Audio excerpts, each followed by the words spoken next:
This is the Nomadic Traveler Podcast.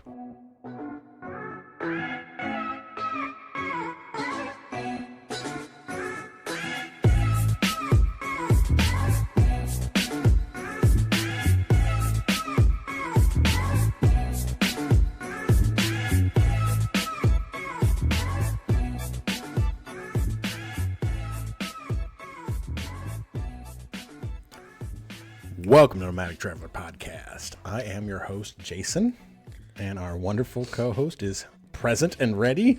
I'm here, guys. Hey, Nicole here. We had to do take two, so she didn't have her mic ready. I was going to say maybe we won't talk about why. Oh. Just part two. Take two. I screwed that up. I'm Take sorry. two, part two. Take two on part two of solo travel with Jess. Yeah. Who is amazing. Yes, it's solo travel with Jess. That's good. We didn't tell her that she was the solo travel artist. Yeah, I did. I told her. You told her yesterday. that? Yeah. Okay. She's a solo travel expert, not artist. she doesn't draw paintings. She added that to the resume. Oh my god. Yeah. No, this episode's great. You guys are gonna love it. Hopefully you guys all listened last week, because last week's episode was amazing. And any of you that submitted questions last week, we are sorry that they didn't make it on the last week's show, but they are on this week's show. Yes. So all the questions went at the end. All we basically did was split our interview in half because the interview was too long for one episode. Right. So, and we didn't want to cut it down because we thought the content was so good. So all we did is divide it into half. Mm-hmm. So basically all you were doing is diving right into the second half of last week's episode. So if you did not listen to last week's episode, I suggest you stop it right now and you go back and you listen to part one of Solo Travel with Jess. And then you dive right into part two. And it's essentially the exact same interview with nothing cut out. Yeah. And she's going to give us so many good tips for solo travel. Yeah, we were super excited about this episode. It went really, really well. She had lots of great stories. She did. And you guys had great questions, too.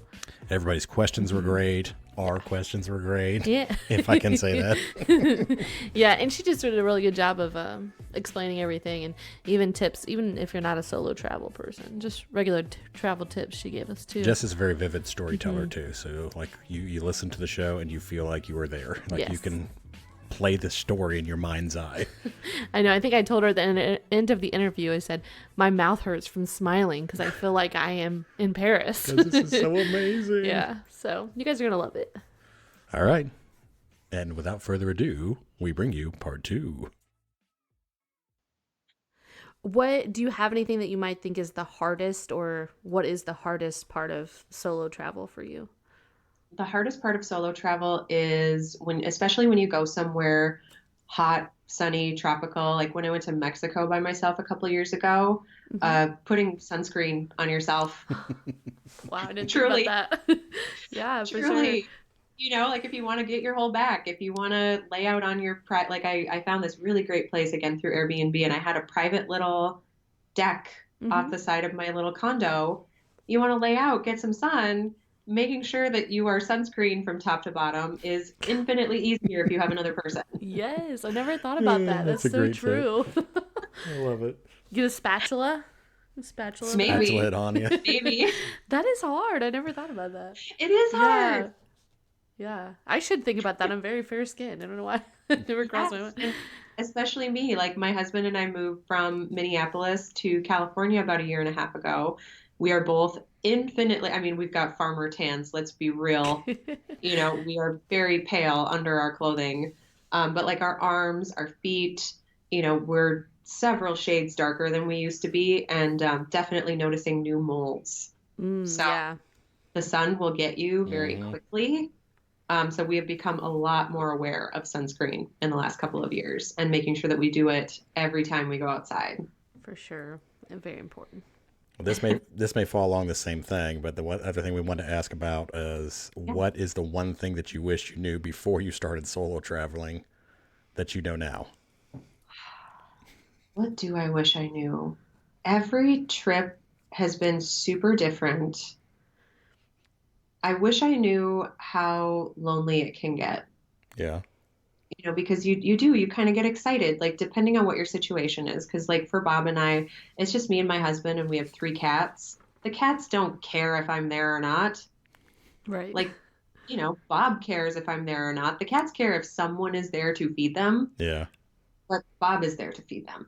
So, our situation is very different. We both work from home. We have a lot of flexibility in our lives. We just have cats. We don't have children. We don't have a mortgage. We don't have, all these other things that other people might have. Mm-hmm. So we have a lot of flexibility, and I love to travel by myself. And sometimes you get really excited about it, and you're just like, oh my God, I can't wait. I'm going to go do all these things and see all the places and eat all the food. And my first trip to Europe, amazing. It was just, left and right adventure, and I loved it all day long. And, as soon as I got home, I was like, when am I going back? So I booked my second trip. And actually, it was that trip in 2017. That was my second 6-week trip to Europe. And it definitely had its good moments. It had so many bad moments Oh. that I almost booked a trip to go home. Oh, Really? wow. For real. Like, it just left and right. Like, my first week, like the heat didn't work in the place that I was staying, and I was really cold, but also like kind of clammy. And then the second place that I stayed, the Airbnb was really gross when I checked in. Like, it hadn't been cleaned. There were like fruit flies in it. There was only Oh. one set of bedding. So like it had 2 bedrooms and 2 beds. But because I was going by myself, they only set up one bed.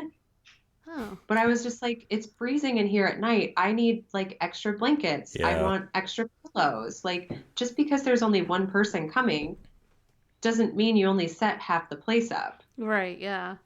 So I ended up having to leave that Airbnb because A, it was so gross, and B, there was construction happening on the building to the point that like I was there working and I couldn't take work calls because they Yeah. were like working on the fire system. So Oh. in addition to like noise, there were also fire alarms going off all day long. So the place was noisy and uncomfortable and dirty. And I eventually got Airbnb to help me relocate. So then on super short note, and the host was a creep. Oh my Oh. God. Yeah. Like, I messaged him, thankfully, if you're going to travel using Airbnb, please, please, please only message your host through the Airbnb messaging platform. Okay. Thankfully, I had. So when I contacted Airbnb and I was like, hey, this guy is a creep and he is sending me terrible, inappropriate messages, they could see it right away. And they were like, Yeah. go home, pack your stuff. We're going to help you relocate. Good. That's good. That's a Yeah, smart tip too. So do you real. always use Airbnb? Not necessarily. Okay. I would say most of the time I do because I like having access to a full kitchen. I like to be able to, have some stuff in the fridge. I like to do dishes. I like to cook food. Yeah. And you generally have good experiences? Generally, I do have good experiences. So this was like the one exception where I did not have a good experience. But yeah, it was just thing after thing after thing. And I got so lonely on that trip. Like I said, I was lonely, and for how many things kept going wrong, it would have been really nice to have somebody else there to like feed me and make sure that I could Yeah. continue to make decisions and execute logistics when things were going wrong and not Yeah. completely fall apart. So, that was a really stressful trip, and it can get lonely. When things go right, it's fantastic. When Yeah. things go wrong, it can very easily, because you're away from home, you're in a foreign country, you're so far away, there's nobody around who can help you. Yeah. And you just kind of, I think I realized just how helpless and vulnerable I was. I mean, not helpless. Helpless isn't the right word, but definitely vulnerable in For that sure. moment. For sure. That sounds pretty tough. And that kind of goes along with our next question, actually. Like, what are some strategies that you might have for maybe deflecting any unwanted attention that you might have on the road?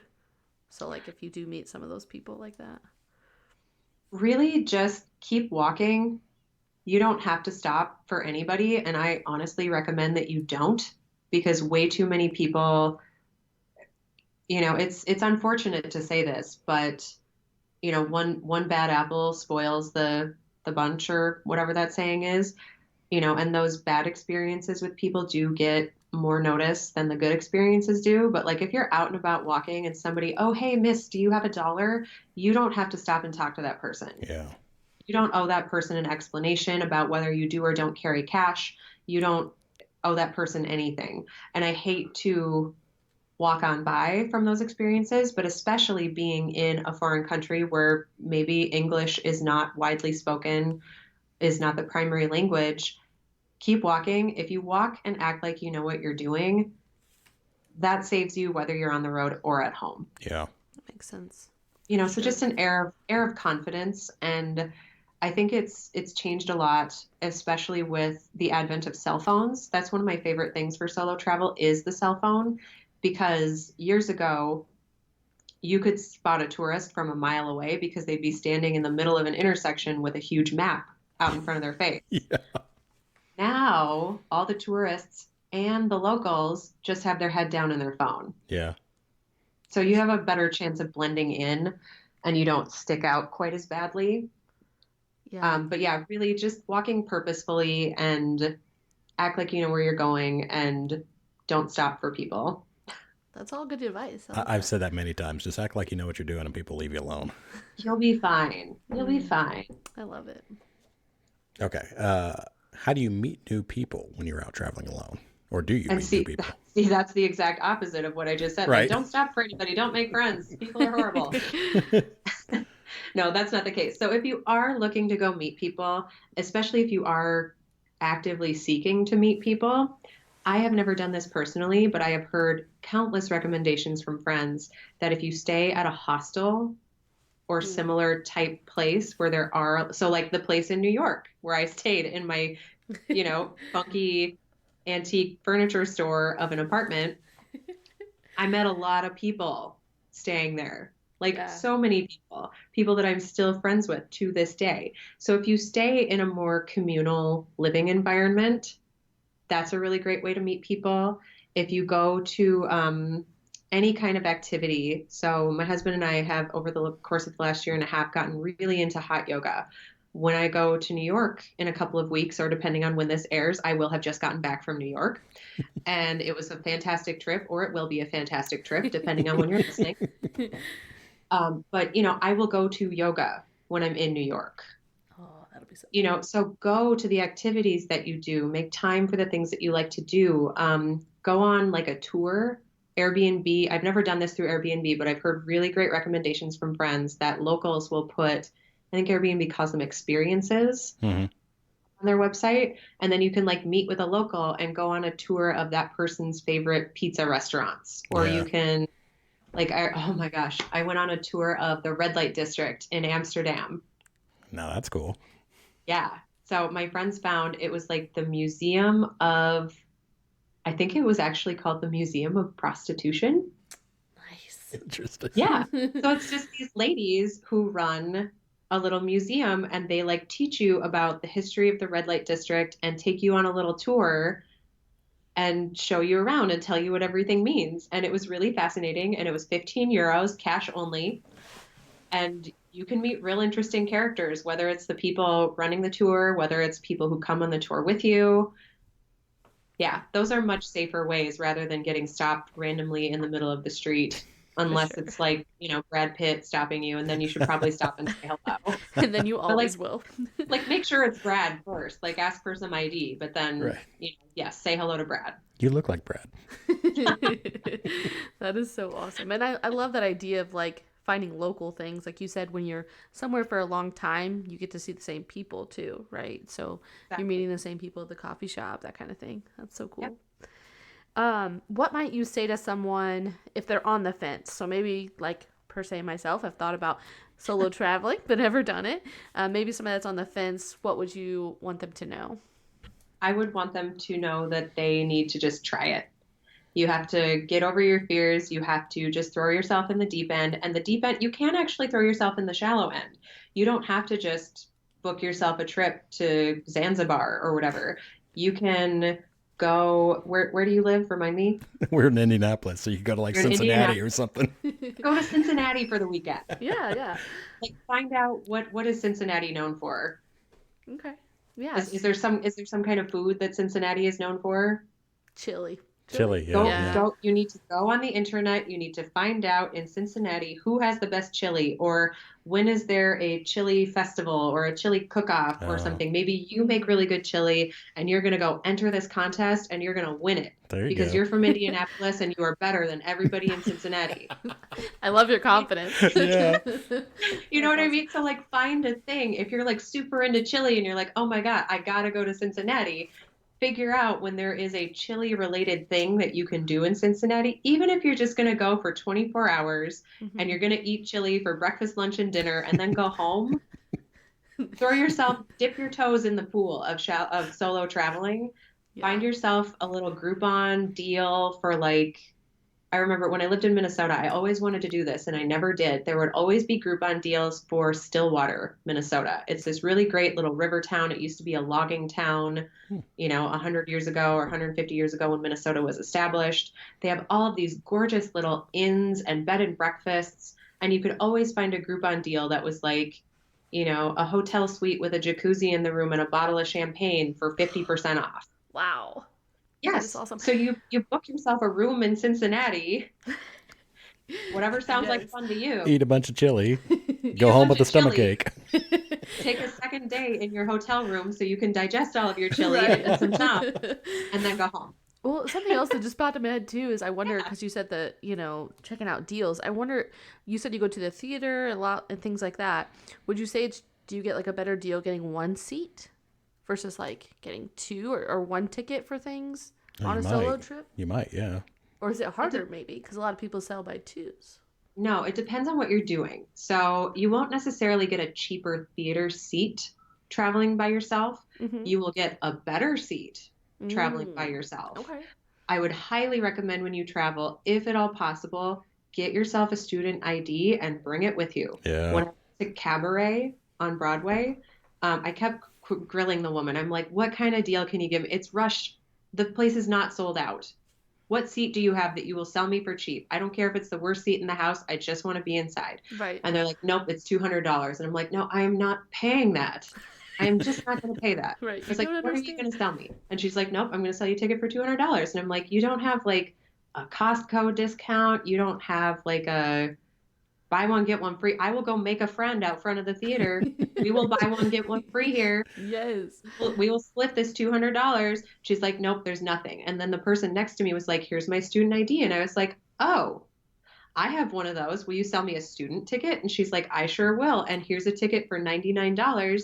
And I got my own little, if you see Cabaret on Broadway, I don't know if it's still there or not, but it was in Studio 54 and they have these cute little cabaret tables set up. I got my own little cabaret table for $99 with my student ID. Yes, that's amazing. That's amazing.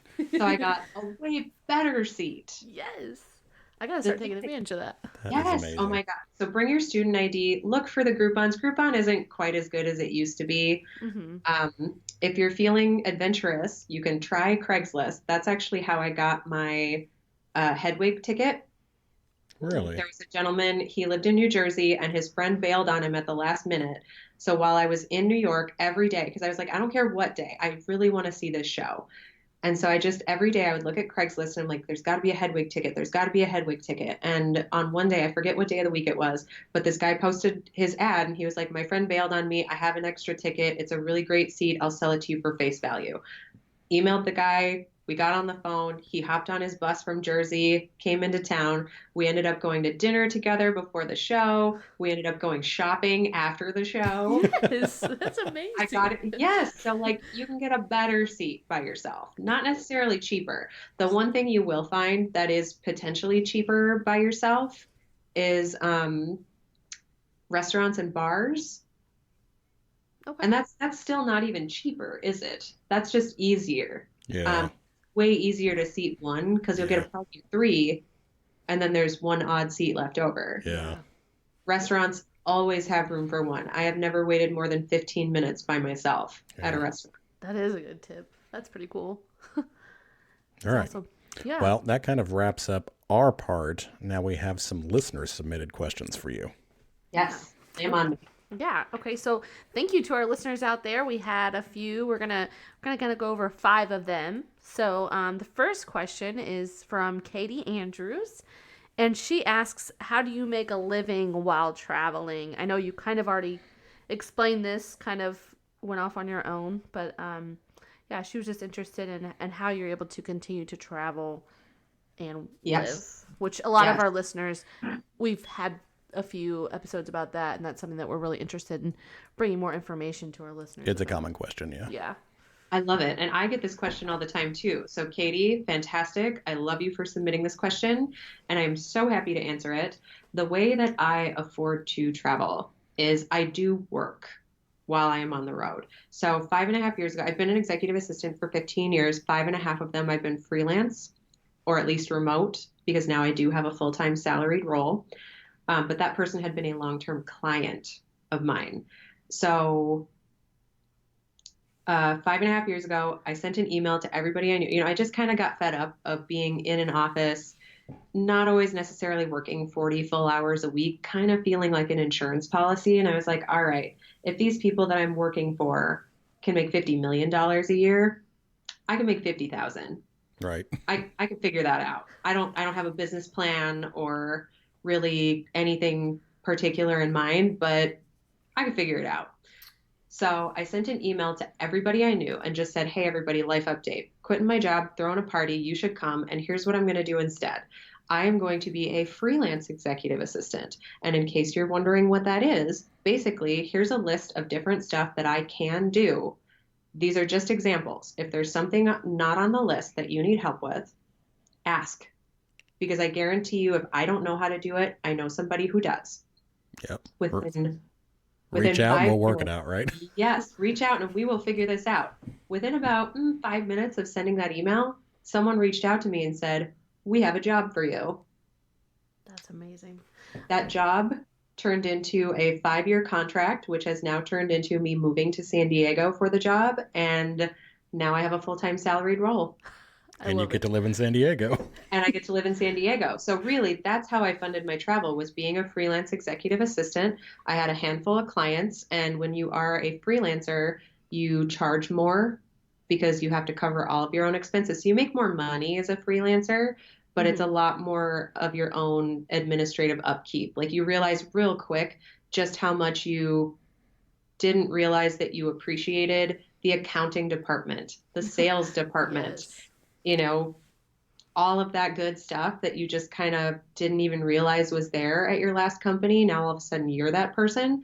But again, like I touched on earlier, would I rather do my invoicing from Minneapolis or would I rather do it from Mexico? Yep. Yes. And the answer is Mexico. I would rather do it from Mexico. By far.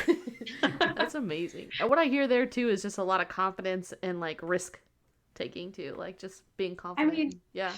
Just try it. Just try it. And you don't know until you try it. And really the way that I did it, like specifically the way that I did it was I would work. So my client, now employer, lives in California. So I was 9 hours off from that person. Oh, wow. So I would, and I'm a night owl. So this actually worked out quite well. Oh. I would stay up quite late and work. So again, this ties into my home by dark rule. Mm-hmm. Make sure I'm home by about when the sun is going down. And that's when my workday would start. So either I would pick up dinner on my way home or I had groceries. I would eat, oh my God, in Paris, it was the best. I would eat bread and wine and cheese. And yes, I am lactose intolerant, but I was traveling by myself. So yes, I ate cheese. I did eat cheese. But so I would eat my bread and wine and cheese and answer emails from my couch in my little Paris apartment.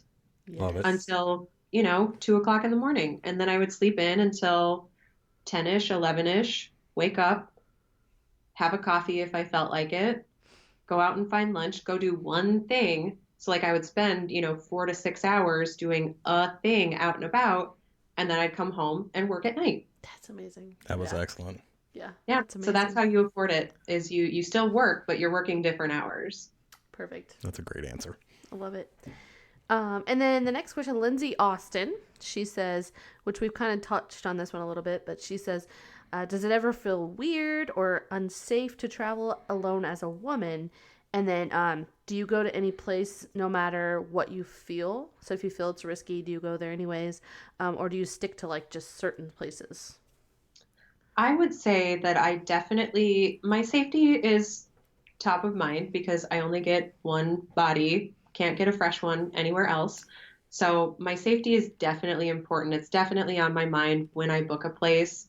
A friend of mine also is a lady who travels by herself. Her name is Ray Spencer. You can find her at the Autonomous Woman at hotmail.com is how you can get in touch with Ray. Awesome. She is fantastic. She highly recommends if you're ever feeling uncertain about your personal safety, she loves staying in hostels for that reason. Okay. So, there's staff, there's other people around, there's somebody who speaks the language, there's somebody who knows what the local rules are. If you cut your finger off and you need the authorities called, do you call 999? Do you call 911? Do you call something else? Like there's somebody around who can help you.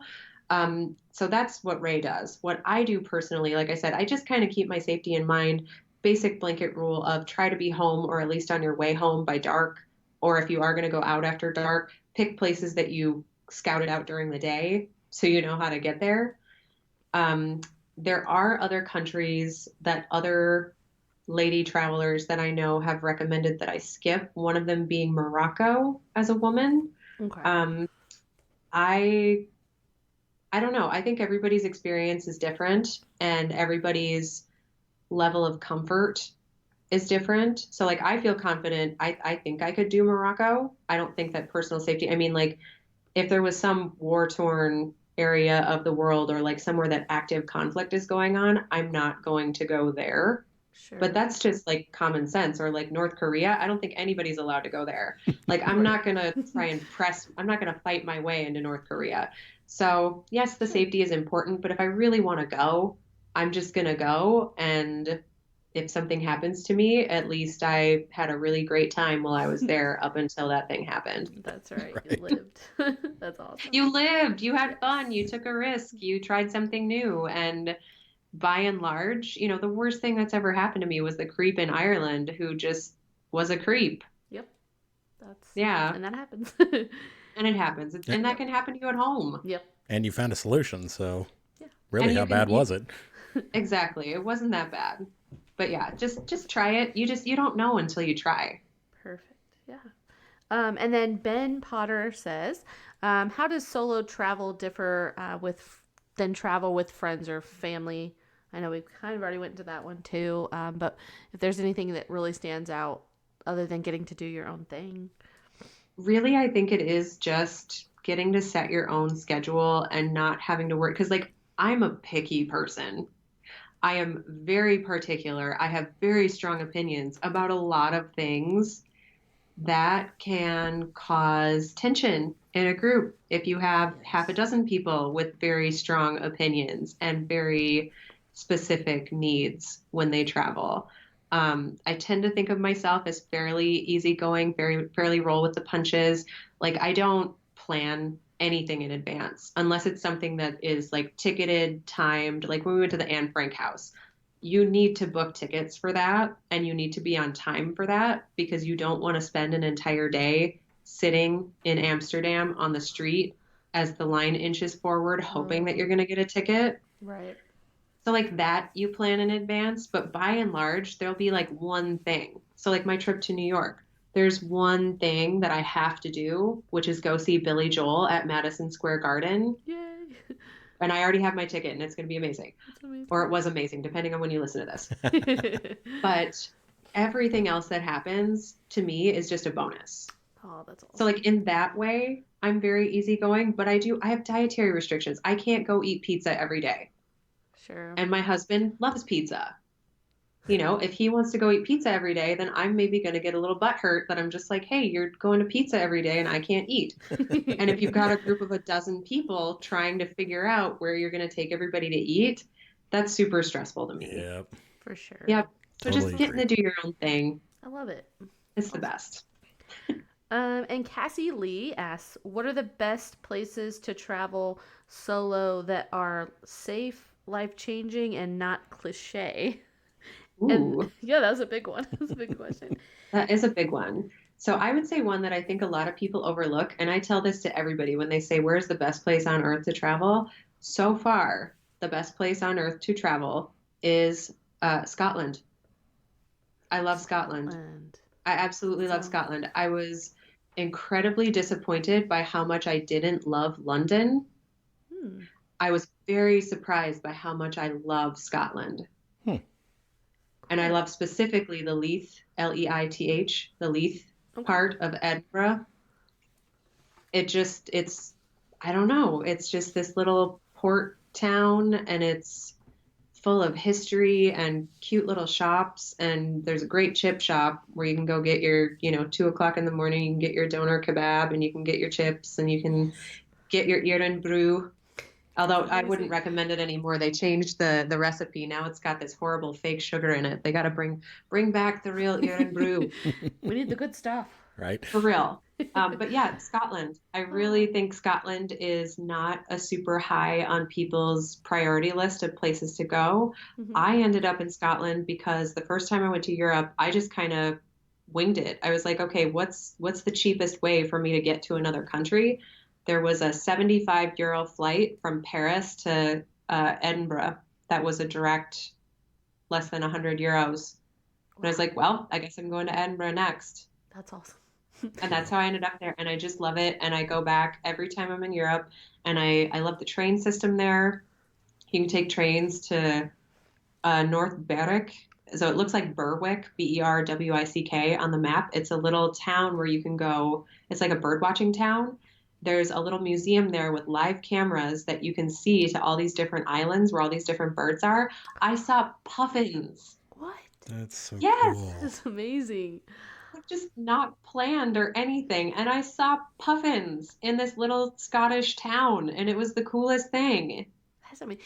You know, when something comes up like that that's not planned, do you feel like it makes you like more grateful for what you're experiencing? Because Yes, it's absolutely. surprise, you know? That sounds amazing. I love surprise. I love adventure. I'm always open to adventure. That is so cool.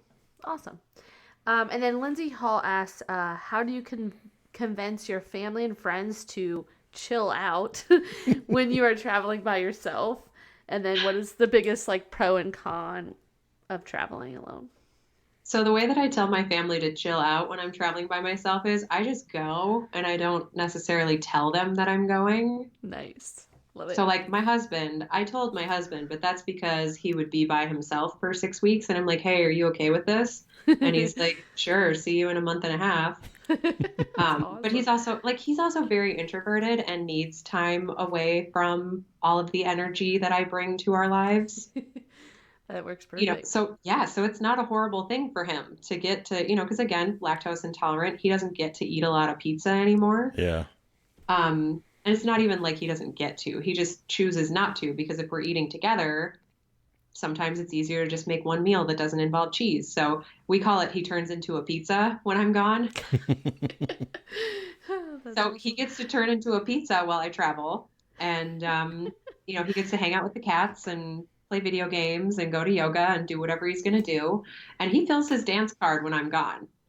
Like Yes. he'll tell me, oh yeah, I played Xbox Live with your cousin Matt and I was chatting with my friend Dave the other day. And like he finds things to keep himself busy while I'm gone. And I always come home to a beautifully, wonderfully clean house with fresh linens on the bed because my husband is the best. Nice. Let's say we need to Yeah. write this down for all the all the people out there. This can And then, happen. yeah, the rest of my family, I'm just like, whatever. They find out when they get their first postcard. This So is so so cool. That's this how is they find out. well, this is just a little side thought that I had. Do you think it Yeah. actually strengthens your marriage that you guys get so much time apart and you get to do your individual things Oh, and absolutely. you don't suffocate each other, you know? Absolutely. I bet Yes. that's probably a great tip. Because I was thinking, yeah, that's got to be Yeah. beneficial. Well, then Like time apart from each other is so important. then you're growing in different ways. So then Yes. you grow together in that way, right? I mean, Yeah. I would imagine. Yeah. And then one of my favorite things to do too is after I go somewhere, like the first time I brought my husband with to New York, I had all these cool places to show him. I'm like, oh my gosh, I can't wait to take Bob to this restaurant. I can't wait to show Bob this cool thing that I found. Yeah. Like That's awesome. one of the coolest things I found is in New York, and it's a 9/11 memorial on Staten Island because there were a number of people from Staten Island, whether they were at work in one of the buildings that was affected by 9/11, whether they were one of the first responders. There's this beautiful, beautiful memorial on Staten Island. It's haunting and it's lit up and it's just this beacon in the dark when you're on Staten Island. And it's just incredible. And I remember the first time I found it, I was like, oh my God, I can't wait to bring Bob back here. And he loved it just as much as I do. That's awesome. That's so cool. And then Okay. you get to see him excited the same way you were. Right? Yes. Or like he does the same thing I do where he'll look at the map and he's like, what's around? And the last time we were in New York, actually, I was like, okay, I want to go to Vanessa's dumpling house and I need to eat some dumplings because it's late and I'm hungry. Yes. And he's like, okay. And so we start walking and I'm like, wait a minute, this is not Vanessa's dumpling house. And he's like, I'm following the map. I'm following the map. And I'm like, no, you're not.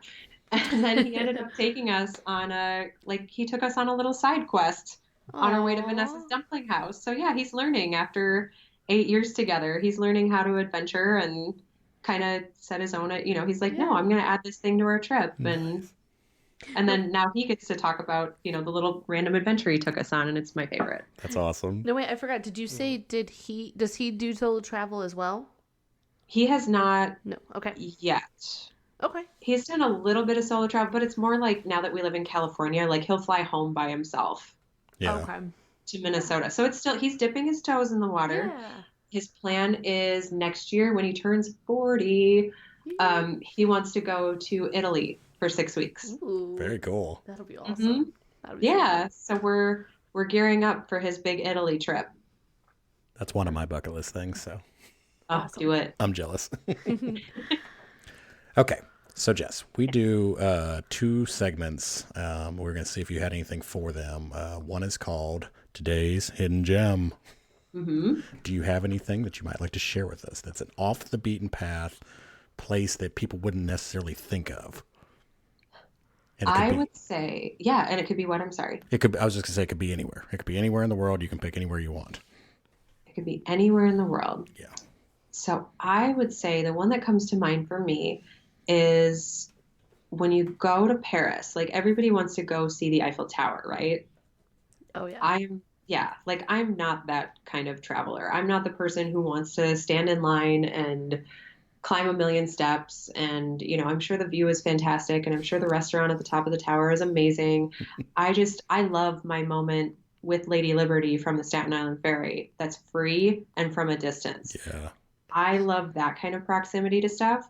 So in Paris, the thing that I did was instead of climbing up the tower, I sat at the foot of the Eiffel Tower after dark. And I don't know if it's on the half hour or on the hour, but at some cadence, they light the tower up at night.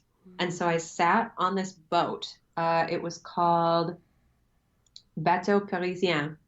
And it's a little boat that's moored in the river right next to the Eiffel Tower. And I sat on the deck of this boat and drank a glass of champagne and ate sorbet and watched the Eiffel Tower light up. That I is love it. amazing. Oh my gosh. Just Yeah, that's my so kind of just travel. like- That's my kind of travel. Yeah. Like you still get to take in the majesty of the Eiffel Tower, but you didn't have to pay to climb it and you didn't have to spend all day sitting in line or ascending or descending stairs. Right? Right. And just the way you tell that story, I can feel like the amazing feeling that you got. I can feel it just from how you tell the story. So I know it's got to be amazing. Oh. It's so good. It's the same thing with the Statue of Liberty story, Yeah, too. yeah, yeah. You can feel like you're there. You can envision it in your mind. Yeah. You can feel the memories that you are building. It's amazing. Mm-hmm. So that's the one that comes to mind for me is just that little boat restaurant sitting next to the Eiffel Tower, and you're like right at the foot of the Eiffel Tower. It's right there, and it's just smack dab in the face. That is amazing. Love it. All right. Then our last segment is Don't Do That.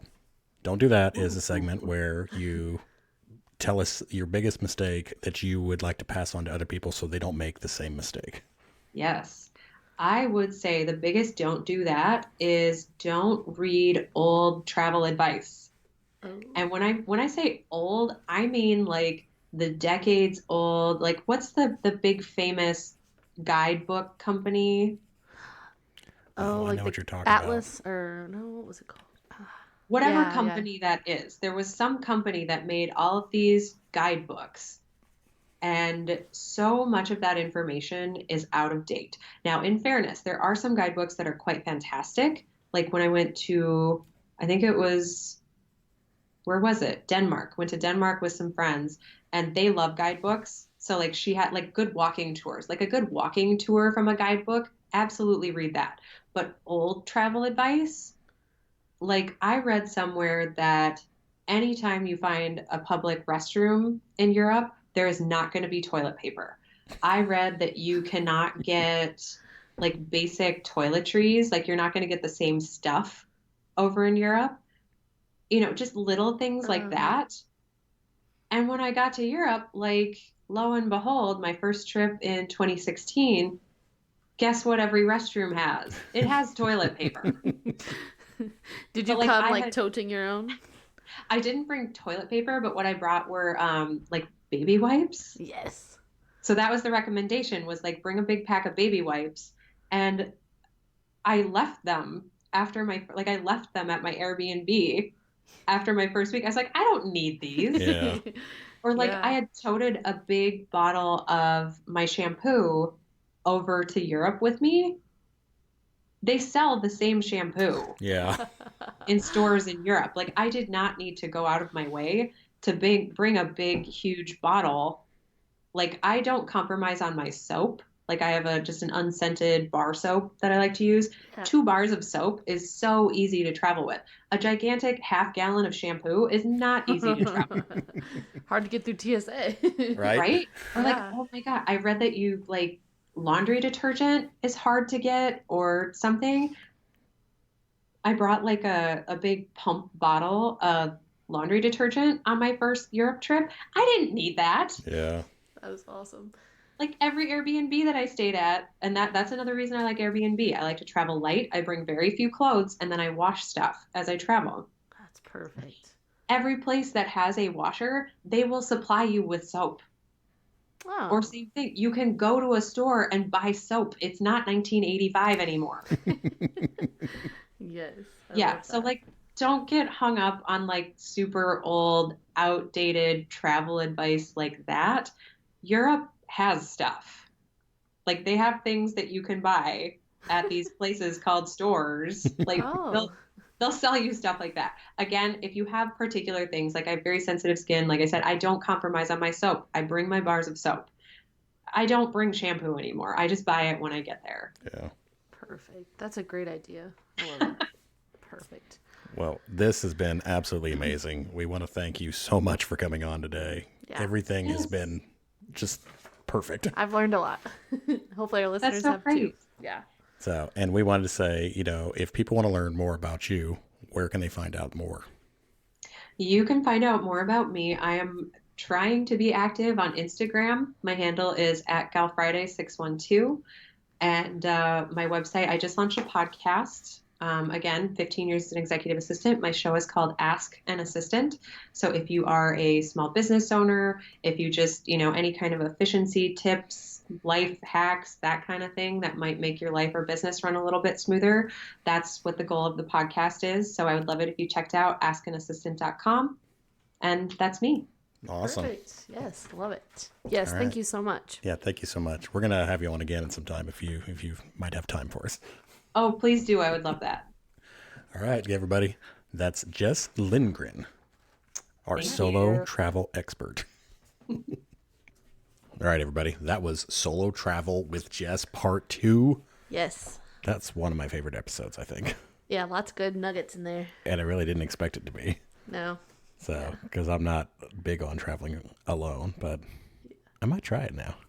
Are you? What do you think? Are you gonna do it? I'm gonna definitely do it. I don't know if it'd be like maybe just one day. Because we've been talking about it for a while, about sticking Nicole out there and giving her a little microphone and making her do play-by-plays for us. I mean, if you guys would find it entertaining, let me know. I do want to do it though, and I think maybe it would be a good experience just to like have one time, even if I'm not into it. Nicole's gonna be our on-site chili reporter. I don't think I'm going for the chili, but On-site chili reporter in Cincinnati. Nicole, how's the weather there? It's raining.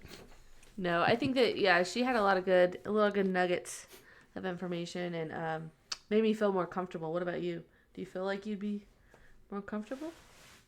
I feel a little more comfortable in general, but it makes me want to go do more world travel. I don't know if I necessarily want to do it alone, but it makes me want to do some world travel. Yeah, just be out there. I'm going to go check out that red light district. You want to go to that prostitution hotel? Or was it? Prostitution hotel. Museum. Prostitution museum. Oh my gosh, you're funny. I know. You were thinking about that hotel we just looked at. Yeah. Yeah, that was a great episode, though. We're looking at something else cool that we're thinking about doing an episode on, but we can't really tell you about it yet. Yeah. Plug, not plug. Plug, not plug. Sponsor, not sponsor. But yeah, so, yeah, and we got new listeners, didn't we? We did get new listeners. Now, let me pull it up real quick. We got new listeners in the Netherlands. We picked up new listeners again. And then we got new listeners for the first time in Belgium. Oh, Belgium. Thank you, Belgium. Yes, Belgium. And we got new listeners for the first time, I believe, in Thailand. That's so cool. Thank you, guys. So thank you, Thailand. We've had a big week. We've had lots of downloads while we were at the convention, while we were out doing research. So even though we missed 2 weeks, we've still had great weeks as far as downloads go. So we wanted to thank everybody out there for supporting us while we're out doing research for you. Yes, thank you, guys. And always let us know what you want. Yes. What you like. What do you like?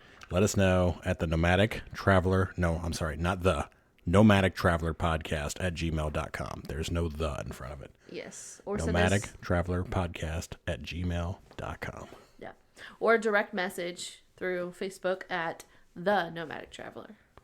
Yes, the Nomadic Traveler Podcast, right, on Facebook, yeah. Mm-hmm. Yeah, because we really can focus on what you guys want if we can hear more of your input. We loved all the comments from this episode. That was amazing. All the questions. And we picked up all our questions from our Facebook page. So if you guys would like to, I think we're going to start doing that from now on. We'll try to let you know at least, a day in advance or so. Yeah. Maybe we'll try to do a couple of days in advance. If we get too many questions, we'll have to start picking and choosing a little bit. So if we cannot pick your question, please don't feel bad. Yeah. We'll get you next time around. Worked out this time pretty well, though. Yeah, worked out good this time. So, but if you are not on our Facebook page, please go to our page and like us. That's where you find out more information about us, what we're doing. We upload pictures and photographs. We will upload pictures and photos from our trip to Orlando. We're going to do that as we release our episodes, though, right? Yeah, once we release it. When we release the NASA episode, we'll release pictures at NASA and stuff like that. So, yeah. But that's how you find out more about us, what we look like. Yeah. What our pets look like, what our kids look like. If you want to. If you want. And then we want to find out more about you guys, too. So we're also thinking about doing some polls coming up. So if you guys want to be looking out for that on our Facebook page, just kind of get some more information about you guys and what you want. Yeah. That's how we learn about you. Yeah. And if you guys want to share pictures of your travel with us, you can upload them on our page as well. So you can share pictures of your travel, your pets, your kids, your family going out, doing you. Yeah. While you're out traveling. We'd love to see it. We'd love to see that as well. So I think that's all we got right now, right? Yeah, that's it. Okay. All right. We will see you next week. Bye.